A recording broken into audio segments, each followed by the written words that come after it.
Hi everyone, welcome back to my channel. दोस्तों, आप सभी लोग कैसे हैं मुझे कमेंट बॉक्स में जरूर बताएं। दोस्तों, ये बात जितने भी मुस्लिम फॉलोअर हैं जानते हैं कि सच्चाई से लबरेज है इस्लाम। तो इसी बात पे आज का जो ये वीडियो है मैं लेकर के आई हूँ। आज ये बात हम उन लोगों के मुंह से सुनेंगे जिन्होंने इस्लाम को काफी समय के बाद पहचाना है। तो आइए आप पहले ये वीडियो देखिए कि हजरत मोहम्मद का जो पूरा जीवन काल था, उस जीवन काल में उनके जीवन काल में सबसे ज्यादा लड़ाई हुई। ऐसा बताते हैं कि 84 ऐसी लड़ाई हुई जिसमें उन्होंने प्रत्यक्ष या अप्रत्यक्ष भाग लिया। 84 लड़ाई। लेकिन आपको यह जान के और वहां पे एक आश्चर्य होगा कि 84 लड़ाई तो हुई, लेकिन सबसे कम लोग मरे उस लड़ाई में।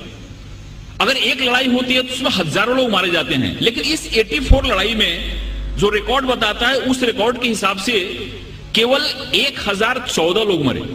और जहां कहीं भी लड़ाई होती थी, हजरत मोहम्मद का हुक्म रहता था कि किसी भी ऐसे व्यक्ति और इंसान को मत मारो जो लड़ाई नहीं करता।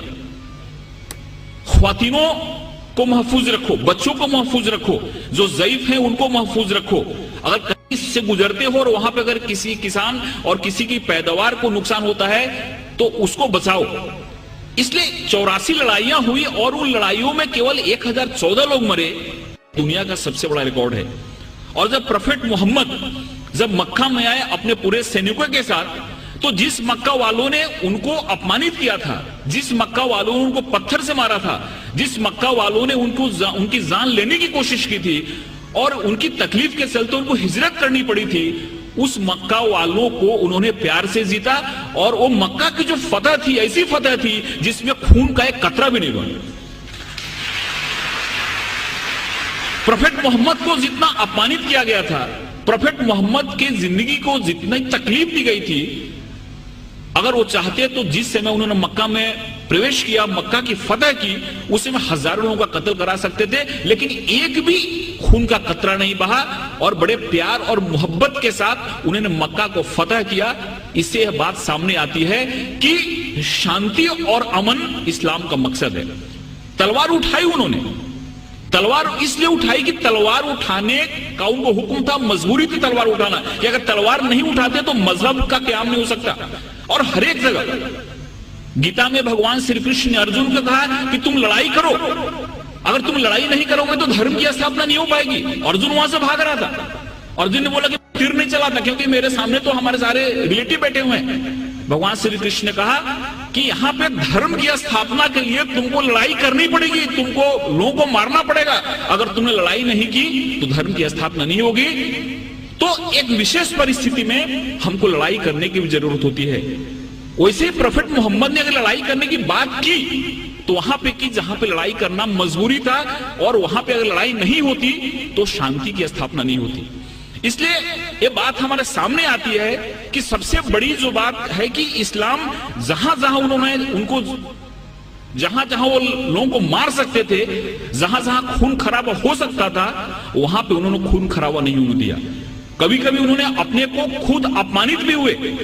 जैसे कि बहुत लोगों को मालूम हुआ कि सुलई हुदैबिया जो एक करार हुआ, एक जो मायदा हुआ, उसमें बहुत सारे ऐसे टर्म थे जो टर्म उनको कबूल नहीं थे, इस्लाम के मानने वालों को, मुसलमानों को कबूल नहीं थे। लेकिन प्रोफेट मोहम्मद ने कहा कि अगर यह मायदा नहीं करता हूं तो बहुत बड़ा खून खराबा हो जाएगा और उस खून खराबे से बहुत लोग मारे जाएंगे। इसलिए चलो मेरा अपमान हुआ तो चलेगा, लेकिन शांति के लिए, अमन के लिए मैं करार करता हूं, जिससे बहुत बड़ी लड़ाई टल गई। ऐसे बहुत सारे उदाहरण हैं। एक बार एक यहूदी का जनाजा जा रहा था और प्रोफेट मोहम्मद अपने लोगों के साथ बैठे हुए थे। उन्होंने जब जनाजा देखा तो उठ के खड़े हो गए। उनके लोगों ने कहा कि ये तो मुसलमान का जनाजा नहीं, ये तो एक यहूदी का जनाजा है। तो मोहम्मद ने कहा, प्रोफेट मोहम्मद ने कहा, क्या यहूदी इंसान नहीं होता? ये सारी चीजें हमारे सामने आनी चाहिए। उस बूढ़ी औरत की कहानी मालूम है कि उसको ऐसा लगता था कि यहाँ पे इस्लाम बढ़ रहा है, एक मोहम्मद नाम का ऐसा शख्सियत है जो सबको इस्लाम में ले जा रहा है, इसलिए वो गांव छोड़ के जा रही थी। उसके सर पे गठरी थी और गठरी उठ नहीं रही थी। एक नौजवान आया और बोला कि माता जी मैं आपकी मदद करूं, आप चलो अपनी गठरी में गांव के बाहर छोड़ देता हूं। औरत ने उनको गठरी दी और वहां से नौजवान उस गठरी को अपने सर पे लिया और गांव के बाहर गया और बोला कि आप ठीक है, आप गठरी लो, जाओ। उस औरत ने पूछा कि कैसा नेक इंसान है जो अपने सर पे मेरी गठरी लेके जा रहा है। उसने पूछा कि तुम्हारा नाम क्या है? इन्होंने कहा कि मुझको मोहम्मद कहते हैं। जिसके डर से भाग रही थी वही इंसान उस औरत की गठरी को अपने सर पे ले जा रहा है और उसको मदद कर रहा है, और उसी दिन औरत इस्लाम में आ गई। जो औरत प्रोफेट मोहम्मद के सर पे हमेशा कचरा फेंका करती थी नमाज के जाते समय, रोज कचरा फेंकती थी उनके सर पे। एक दिन जब उसने कचरा नहीं फेंका तो मोहम्मद जब लौट रहे थे, प्रोफेट मोहम्मद, तो उन्होंने देखा और पूछा कि औरत कहां है? लोगों ने कहा कि वो बीमार पड़ी हुई है। वहां पे जाके उन्होंने उसकी तबीयत पूछी। उस औरत को लगा कि जिस इंसान को मैंने इतनी तकलीफ दी, जिसको इतना मैंने अपमानित किया, जिसके सर पे मैंने कचरा फेंका, वो कैसा इंसान है कि मैं मेरी तबीयत बिगड़ने पे मेरा हाल पूछने आ रहा है। और वहां पे इस्लाम उसने कबूल कर लिया। एक चीज लोगों के सामने आना चाहिए, ये जो तहम्मुल है, ये जो हमारी सहिष्णुता है, ये जो हमारा एक इंसानियत के प्रति प्रेम है, ये हदीस में और प्रोफेट मोहम्मद की जो सुन्नत है, ये जब हमारे लोगों के सामने आती है तो हमको समझ में आता है। एक हमारे बहुत नजदीक के मित्र हैं जयपुर के, उनको कई बार मैंने मुशायरे के लिए बुलाया। उन्होंने दो चीजें मुझको बताई। ये दोनों चीजें मुझको कहीं रेफरेंस मिला नहीं है, लेकिन उन्होंने बताई। उन्होंने पहला ऐसा बात कहा कि प्रोफेट मोहम्मद की जो चचेरी बहन थी उसका नाम हिंद था, और वो ऐसा बता रहे थे कि उस समय हिंदुस्तान जो मुल्क था, इस मुल्क से वहां के लोगों को बहुत प्रेम था, और बहुत बार प्रोफेट मोहम्मद ने इस मुल्क के बारे में सुना था।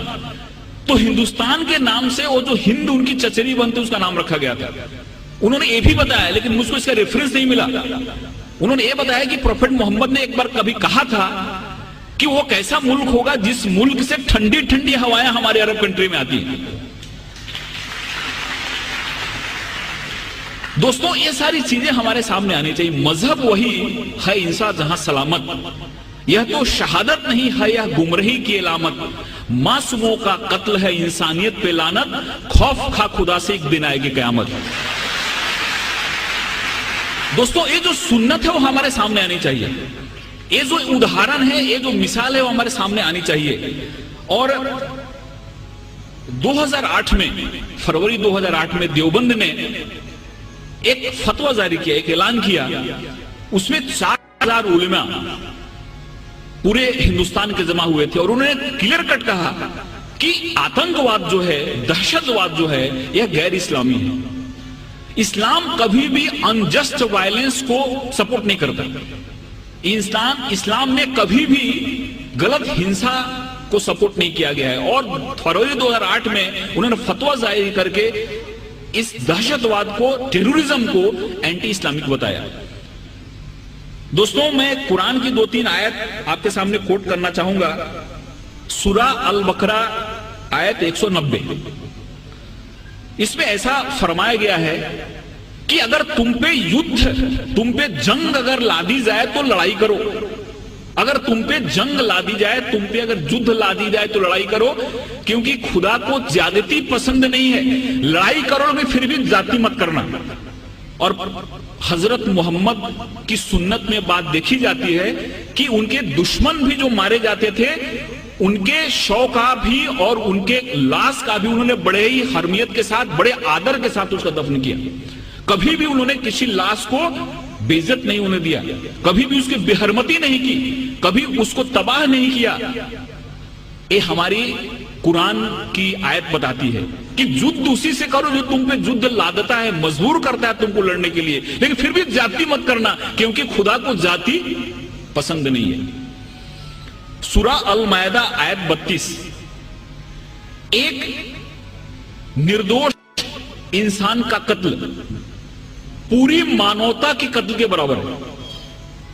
इस आयत में फरमाया गया है कि अगर एक निर्दोष आदमी है, इनोसेंट आदमी है, अगर उस आदमी का कोई कत्ल कर देता है तो उसका कत्ल पूरी इंसानियत के कत्ल के लायक है। इसलिए कभी भी इस्लाम किसी भी निर्दोष और किसी भी बेगुनाह इंसान के कत्ल की कभी इजाजत नहीं देता।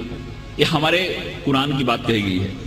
सूरा बनी इस्राएल आयत 33, किसी भी इंसान की जिंदगी खुदा की दी हुई है, इसलिए बिना किसी कारण, बिना किसी वजह किसी इंसान को तकलीफ देना, किसी इंसान को मारना गुनाह है और खुदा इसके लिए सजा देता है। ऐसे बहुत सारी आयतें हैं जिन आयतों में हमको इस सामने बातें दिखती हैं कि इस्लाम ने हमारे सामने क्या पैगाम रखा, इस्लाम ने हमारे सामने क्या संदेश रखा, लेकिन कुछ ऐसी परिस्थितियां हुई जिसके चलते गलत मैसेज गया।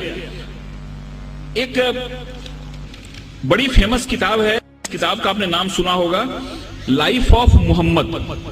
बीएच हैकल ने किताब लिखी है और उस किताब में उन्होंने ऐसा लिखा है कि बाद में काफी ऐसे ट्राइब्स थे, ऐसे जनजातियां थी जिन्होंने इस्लाम को स्वीकार कर लिया और इस्लाम को स्वीकार तो कर लिया लेकिन इस्लाम के पैगाम को समझा नहीं और उन्होंने काफी जगह बहुत सारे उत्पात मचाए जिसमें ततार और मंगोल्स ऐसे ट्राइब्स थी जो इस्लाम को स्वीकार किया लेकिन इस्लाम को नहीं समझते हुए उन्होंने इतने अत्याचार किए जिसके चलते बहुत जगह इस्लाम बदनाम हुआ कि इस्लाम को मानने वाले ऐसा करते हैं। इसका बीएच हैकल ने अपनी किताब में बड़ा ही अच्छा एक्सप्लेनेशन दिया है। तो अगर कोई इंसान इस्लाम या किसी मजहब का नाम लेकर गलत काम करता है तो गलती उस इंसान की है, उस मजहब की नहीं है। अगर कोई भी व्यक्ति किसी मजहब के नाम पे अगर कहीं कोई गड़बड़ करता है, गुनाह करता है, तो ये उसकी व्यक्तिगत चीज है, वो मजहब उसको उसकी इजाजत नहीं देता। नामो नसब जमीन के नस्लों में बट गए, आदम के बेटे कितने कबीलों में बट गए, आए हैं जब से पेश इमामत के मसल्ले, सिजदे हमारे कितने मरलों में बट गए। ये किस तरह से कौम को इल्जाम में गुम रही, जब रहनुमा ही कौम के फिरकों में बट गए। अगर रहनुमा ही फिरकों में बट गए और उन्होंने उस चीज को नहीं समझा, उसको मकसद को नहीं समझा। दोस्तों, आप सभी लोगों ने वीडियो देखा, इन्होंने वही बात बताई थी जो prophet Muhammad peace be upon him ने 1400 साल पहले बताई थी मस्जिदों के बारे में। इन्होंने बिल्कुल ठीक कहा है, इस्लाम 100% शांति वाला ही मजहब है। अगर कोई गैर मुस्लिम ये सोचता है कि भाई आखिर मुस्लिम ही पूरी दुनिया में बदनाम हो रहे हैं, तो कुरान और हदीसों में ये सवाल ही नहीं बल्कि दुनिया के बनने से लेकर या किसी और तरह के भी सवाल अगर दिमाग में आते हैं तो इन सब के जवाब उनमें बेहतरीन अंदाज में दिए गए हैं। लेकिन दोस्तों, मुझे अफसोस है कि कुछ लोग, कुछ ढोंगी लोगों की इस्लाम के खिलाफ बातें सुनकर यकीन कर लेते हैं और मुस्लिम और इस्लाम से नफरत करने का सिलसिला शुरू हो जाता है। बहरहाल दोस्तों, अगर आप इस्लाम के खिलाफ ऐसी बातें सुनते हैं और आपको इस्लाम गलत लगने लगता है तो आपका उस पर सिर्फ और सिर्फ सुनकर यकीन कर लेना महाबेवकूफ़ी होगी। जहां तक मैंने इस्लाम के बारे में अब तक स्टडी की है तो मेरा 100% दावा है कि इस्लाम ऐसी शिक्षाएं नहीं देता और ऐसे दावा नहीं करता जिससे कि किसी को ठेस पहुंचे। आखिरकार ये सब बातें सृष्टि निर्माता ने ही बताई हैं, कुरान में अल्लाह ने ही बताई हैं, और कुछ बातें prophet Muhammad peace be upon him ने कही हैं अपनी हदीसों के जरिए, जो कि 100% ट्रू हैं। तो दोस्तों, अगर आप लोगों को ये वीडियो अच्छा लगा हो तो इस वीडियो को लाइक और शेयर जरूर करें। कमेंट बॉक्स में इस वीडियो के बारे में अपना ओपिनियन मुझे जरूर बताएं। ओके, मिलते हैं अगली वीडियो में। Till then, thank you very much, bye bye.